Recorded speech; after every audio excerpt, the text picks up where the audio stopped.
आपको बता दें कि फरवरी में जनवरी के मुकाबले व्यापार घाटे में करीब 25% की जोरदार कमी आई है। जनवरी में जहां व्यापार घाटा 2000 करोड़ डॉलर पर था, वहीं फरवरी में ये 1500 करोड़ डॉलर के भी नीचे आ गया है। वाणिज्य सचिव एस.आर. राव के मुताबिक एक्सपोर्ट को बढ़ावा देने के लिए सरकार की सभी कोशिशें जारी हैं और आगे चलकर एक्सपोर्ट में बढ़ोतरी होगी। The good news is that the trade deficit, stress on trade deficit seems to be coming down with a resurgence in exports. As the finance minister has announced in his budget speech, we are actively now involved in an intensive consultation with the apex chambers of commerce and industry and various businesses, and also with export promotion councils, hopefully by end of this month. इसी पर बात करने के लिए हमारे साथ हैं क्रिसिल के chief economist DK. Joshi. Mister Joshi, आपका स्वागत है। आरबीआई की एक बहुत बड़ी चिंता है बढ़ता व्यापार घाटा, लेकिन ये जो आप लेटेस्ट नंबर्स देख रहे हैं, इसको आप कैसे एनालाइज कर रहे हैं? आगे का रुख अब कैसा नजर आ रहा है? देखिए, आगे चलते हुए हमारा ये मानना है कि एक्सपोर्ट्स तो इम्प्रूव होंगे, इसमें कोई शक नहीं है, क्योंकि एक तो पिछले साल का जो बेस है वो बहुत कमज़ोर है। पिछले साल नेगेटिव ग्रोथ रही थी एक्सपोर्ट्स में, और आगे चलते हुए ग्लोबल सिनेरियो में भी थोड़ा इम्प्रूवमेंट दिखाई दे रहा है, खासकर यूएस इकोनॉमी में। तो उसके चलते हुए एक्सपोर्ट्स पॉजिटिव टेरिटरी में रहेंगे 2013-14 में, हमारा ये मानना है। और जहाँ तक व्यापार घाटे की आपने अभी बात की थी, तो करंट अकाउंट डेफिसिट जो है वो उसमें कोई बहुत ज़्यादा सुधार की उम्मीद नहीं है। हम ये मान के चल रहे हैं कि आगे चलते हुए करंट अकाउंट डेफिसिट कम ज़रूर रहेगा as a percentage of GDP 13-14 में, पर उसमें बहुत ज़्यादा सुधार अभी उम्मीद करना थोड़ा जल्दी होगा। और दूसरी बात यह है कि ये अभी जो हमने 2 महीने का जो ट्रेंड तो नहीं कहूँगा मैं इसको, जो 2 महीने में हमने जो डेटा देखा है एक्सपोर्ट्स का, वो धीरे धीरे पॉजिटिव टेरिटरी की तरफ जा रहा है। पर 2 महीने से अब जितनी वॉलेटिलिटी हमने डेटा में देखी है पिछले कुछ महीनों में, तो इसको एक ट्रेंड के रूप में अभी देखना थोड़ा सा जल्दीबाजी होगी।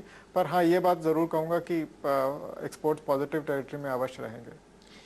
इसके अलावा जो सोना चांदी है, उसके इंपोर्ट में हमने देखा है काफ़ी दिक्कत नज़र आई है सरकार को, और वहाँ पर हम लगातार बढ़त देख रहे हैं। कई कदम उठाने की कोशिश की गई है, वित्त मंत्री ने कई स्टेटमेंट्स भी दिए हैं, लेकिन इस पर कोई ब्रेक नहीं लग रहा। देखिए, इसमें इवेंचुअली तो ब्रेक तब लगेगा जब महंगाई की दर नीचे आएगी और लोग फाइनेंस की तरफ अट्रैक्ट होंगे। फाइनेंस मिनिस्टर ने कोशिश थोड़ा ज़रूर की है बजट में कि कुछ इंस्ट्रूमेंट्स अवेलेबल कराए जाएं, जैसे कि इन्फ्लेशन इंडेक्स बॉन्ड्स वगैरह की बात की थी। तो उनमें अगर इस तरह के प्रोडक्ट्स मार्केट में आ जाते हैं तो लोगों का जो रुझान है सोने की तरफ वो थोड़ा कम होगा और वो फाइनेंशियल प्रोडक्ट्स की तरफ जाएंगे।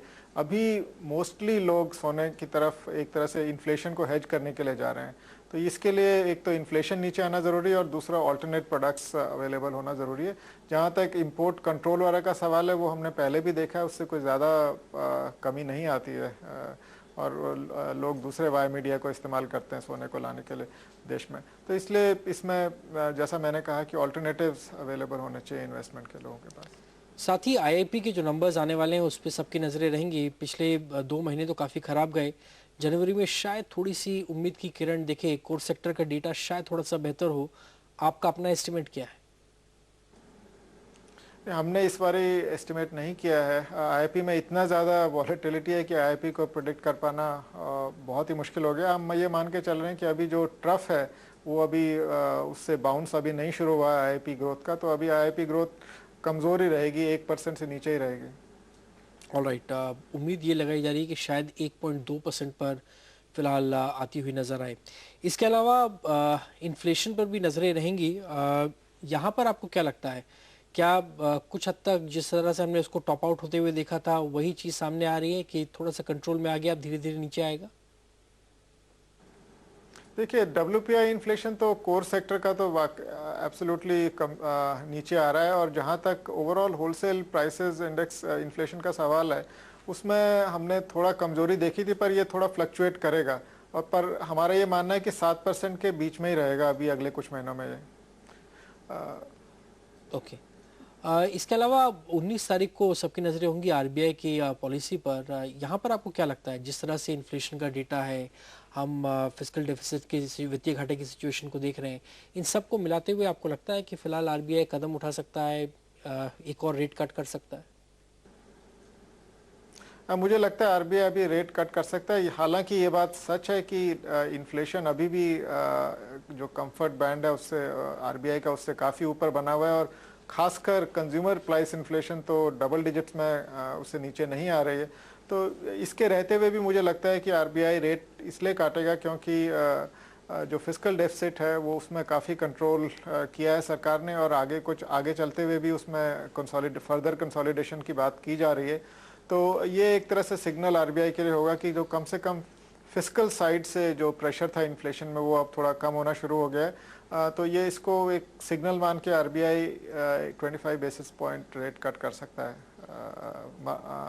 19 मार्च को। चलिए, तो आप कह रहे हैं कि 25 बेसिस पॉइंट और रेट काटे की बात की, पूरे साल के लिए आपका क्या आउटलुक होगा? क्योंकि जितने भी हम एनालिस्ट से बात कर रहे थे वो कह रहे थे पूरे साल में 3/4 से 1% तक ब्याज दरें कम होंगी।